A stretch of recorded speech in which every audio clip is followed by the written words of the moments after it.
Am I the a-hole for leaving my husband when he went out of town all weekend while I was sick to clear his head?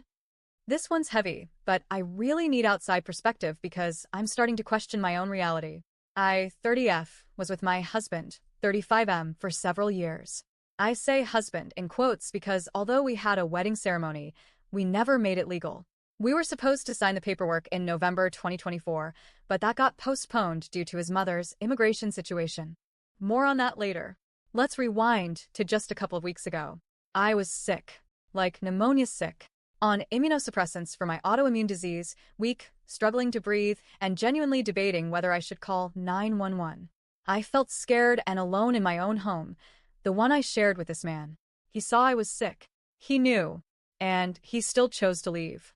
He said he needed time to clear his head. He left for 4 days, turned off his phone, disabled his location, ignored every single one of my calls and messages. All of this came right after a fight. My parents had come to visit me for my graduation from medical residency, a huge milestone I worked years to achieve. It was their first time visiting the home we shared. I was so proud, but apparently, that pride came at a cost. He was cold, standoffish, and straight up rude to them. The next morning, he stormed off at 6 a.m. because my dad let the dogs out and disrupted his sleep.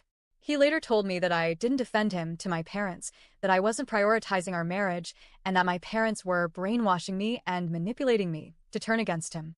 Let me remind you, this is the same man whose mother stayed with us for 4 months last year, tried to sabotage our wedding by ODing the night before, called me a B*TCH to my face, and criticized everything I did. His response back then? That I needed to be more understanding because she's adjusting to him being married. But apparently, my parents spending 2 days in our home was unacceptable. We had a trip planned together that weekend to buy me a car. My old one had been totaled in an accident a month ago. We were going to the city together, he had booked tickets, and I was excited to finally get some independence back. The night before the trip, after I told him how hurt I was by his treatment of my family, he got angry, canceled my ticket, and went alone. Not to get the car. Not for anything important. Just to clear his head. While I was sick in bed, barely able to stand. And that's not even the worst part. While he was gone, I found out he had been trying to reconnect with other women on Facebook, one of whom he used to sleep with, another from his yoga class, who he already messaged when we were engaged, and even my younger sister's friend, who is 15 years younger than him. His excuse? It's not a crime to add people on Facebook. Never mind the fact that he's the one who insisted we couldn't have opposite-sex friends and made me delete every male friend I had. That was his boundary. One I respected. One he never intended to follow himself. That night, I called my parents, embarrassed, broken, and ashamed. I had no car, no access to our bank account. He had asked me to close mine and route my paycheck into our joint account when we moved in together. And now, I had no health, no support, and no way to even take care of myself. They showed up first thing in the morning, picked me up, took me home, opened a new bank account for me, and bought me a brand new car. They didn't ask questions. They didn't shame me. They just showed up. After I left, he emptied our joint account. Every cent. Then he had the audacity to ask me to reimburse him for the flight ticket he canceled when we were supposed to go together. When I refused, he called me a gold digger. And just to twist the knife a little deeper, he told me I was changing because I was about to make more money than him. I just passed my boards. I'm now a board-certified family medicine physician. His response to that? I don't think you comprehend how little your residency salary contributed to our household. You think just because you passed boards, you've achieved something? That was expected. He didn't want to celebrate. He had tennis and yoga, which apparently couldn't wait.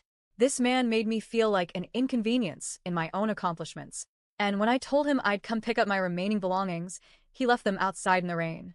Later, he texted me, "You're welcome." Now he's messaging me, pretending to be calm, asking where his backpack is, saying he found more of my stuff. But I've blocked him on everything. I haven't responded. I don't plan to. And yet, a part of me still wonders, did I do the right thing?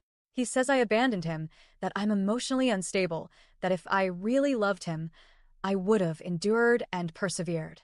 He says this is why he worries about having kids with me, because what if he's on a business trip and I leave again?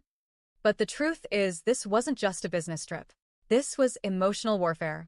This was him punishing me, abandoning me when I was at my lowest, sick, scared, isolated. He didn't leave to clear his head. He left to control me. And when I broke free of that control, he painted me as the villain.